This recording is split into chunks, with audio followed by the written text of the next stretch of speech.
This presentation is intended for those of you that have a deep internal knowing that you are here on earth presently for a far greater purpose than what you have been programmed or indoctrinated to think. I know that it is not an easy path eroding the inverted hive programs, and all of us on this path, to say the least, understand the nature of the hurdles that must be overcome in order for one to operate as fully aware Soika sentience.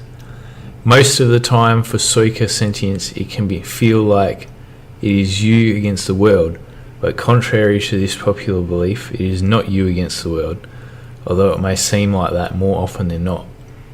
This is a mindset that is merely a pre-programmed false polarity construct of the victim and abuser mentality.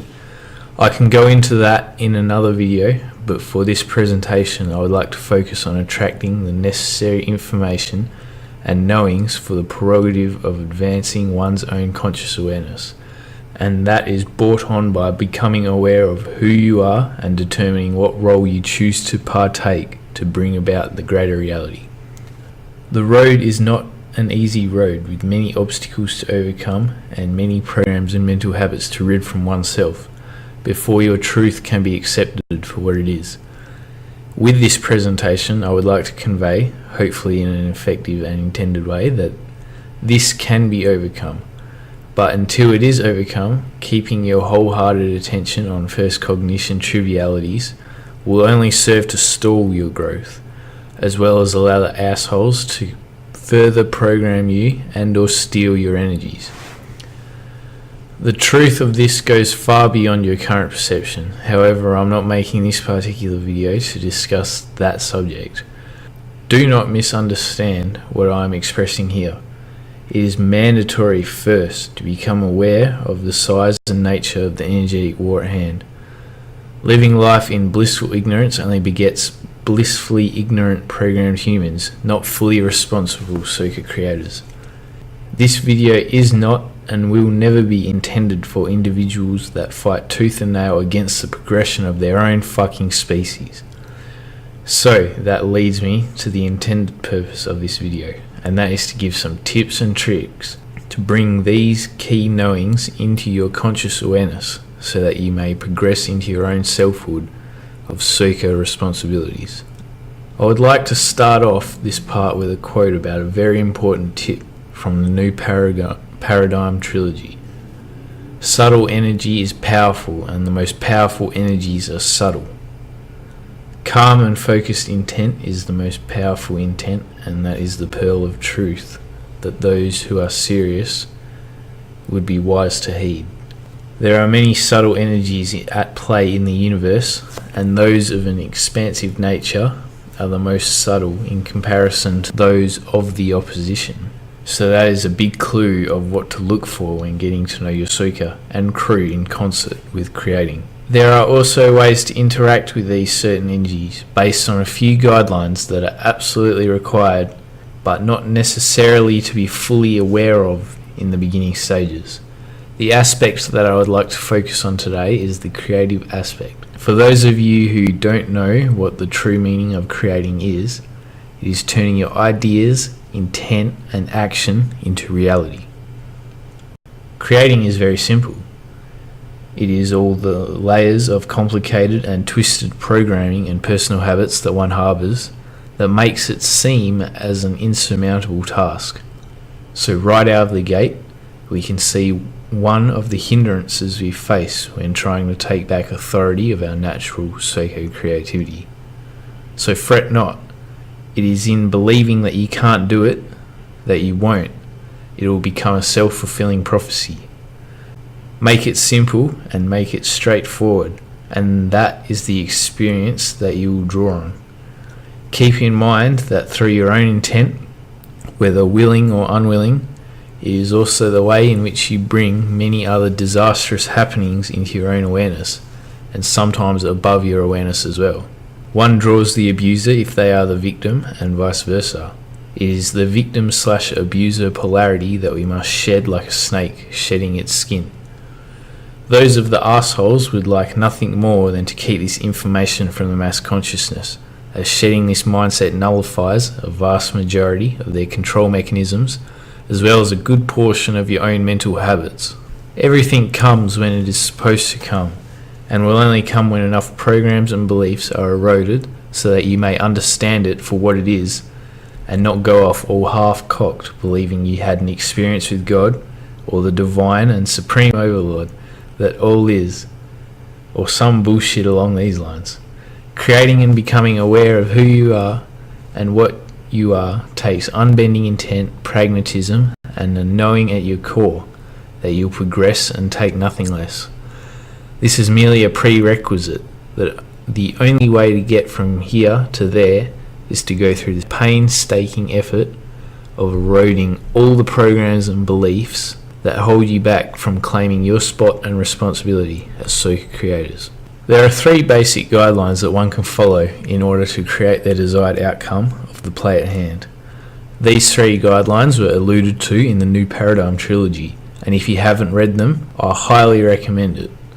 Although in the books there are 4 laws that I felt the need to alter into 3 guidelines, and one result that comes when the 3 guidelines are properly executed. Again, no, it is only in viewing things in a simple, straightforward manner without overthinking it that one can draw to themselves simple explanations and knowings. Doing this, you can receive knowings that are tailored to your point of growth and knowledge gained through experience, because they will be least cluttered by filters and overthinking. The first guideline is attraction. Attraction is set on when you get a desire to change your current experience. Whatever mindset or mentality you have ties directly into the experiences one attracts to themselves. Beware of desires from a program-riddled mind. They are usually counterproductive in and of their conception. Attraction is the beginning stages of the groundwork of creation, and a lot of the time it is going on far beyond your conscious awareness. It takes a good deal of trust in yourself and in the process at the beginning before you start to see results manifest. Idle or willy-nilly creation from humans still riddled with programming often only serves to further enslave humanity and slow the progression of yours and everyone else's consciousness. Thus, this is why I stress and urge everyone to focus on ridding themselves of all these false programs, beliefs and habits. Take a second to contemplate the severity of the self-inflicted servitude at hand. Now, it is up to you to decide what you wish to do with it. If you understand this on a gut level, what this means, then you will know that you must step up and take part in changing the circumstances of this reality. The second guideline when creating is intent. Intent is set on when you have attracted an experience to you that you intend to change or that you intend to create more of. Unfortunately, most people fall into the latter category of intending to create more of the lies and inversion and chaos which they live in. Until people realise the power we hold, the scam will only continue to be foisted upon mankind.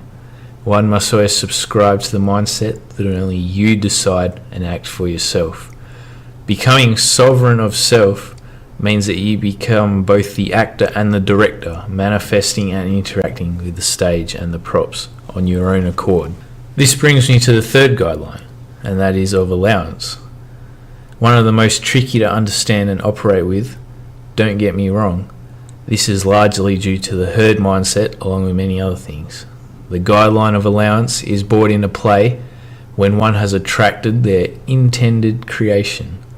The law of allowance means that no matter what the circumstances are or the amount of time it takes for your creation to manifest, you must keep your intended purpose in focus and know that it is coming. The only variable should be how it will arrive and when. These guidelines can be applied in different formats, but the most effective for us is the process outlined, and becoming aware of the process on a deep level can and will only be achieved when enough programs are removed permanently. The resulting proper culmination of the 3 guidelines is the harmony/balance of your inner world that is only brought on when all 3 are consciously executed in a proper manner with impeccability, discernment and unbending intent. So do not worry too much about that aspect until you have overcome your programming to know who you are and what you are at a core level. Intellectual understanding of concepts and ideas won't cut it, even though that is a prerequisite to Soika remembering and knowing. That is all it is, a prerequisite. Keep in mind these guidelines can be used to ask questions to your Soika and crew, as well as attracting the experiences needed to each individual to advance through their own unique experiences. I'll give an analogy to hopefully better explain this here. Imagine a man is writing a story. He must first have something in his life to make him want to write it, some inspiration, or something that has brought the drive to write it to said author. This is his attraction. To complete his task, he must then begin refining the characters and scenery, etc. Then he formulates a storyline and characters based on 2 foregoing parameters of creating. Once that is done, he writes his damn book. This is the intent forming manifestation, aka creation. Not at one point in the process did the author assume he wasn't going to achieve his goal. It was only a matter of how it would play out and what amount of time it would take. This is how everyone needs to approach creating without a single iota of doubt that your goal will be achieved. It is only a matter of how it will play out and what amount of time it will take. Remember, anything can be created. It's just up to you to decide whether you have the intent and willpower to stick the course and see it out to the end.